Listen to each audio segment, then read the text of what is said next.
бегоҳии 17 октябр ҳайати мунтахаби тоҷикистон бо шумули бозигарони то 17-солаи кишвар ки дар қаҳрамонии ҷаҳони соли 2019 дар бразилия иштирок мекунанд ба шаҳри сан-паулу ташриф оварданд.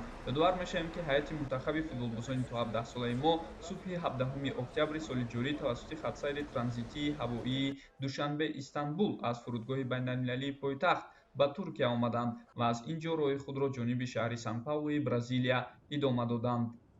ҳайати тими мо то расидан ба бразилия бештар аз 18 соат дар парвоз буданду қариб 15 000 километр роҳро бо убур кардани қитъаҳои осиё аврупо ва африқо ба бузургтарин кишвари амрикои ҷанубӣ фуруд омаданд.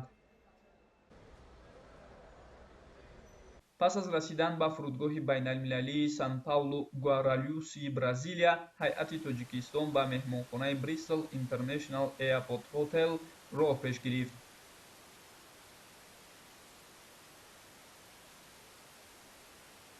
пас аз расидан ба меҳмонхонаи мазкур ситоди мураббиёни тим ба ҳайати даста имкон доданд то ин шом истироҳат карда ба нахустин тамрини худ дар ҷамомади таълимию тамринии якҳафтаинаи сан-паулу омода шаванд.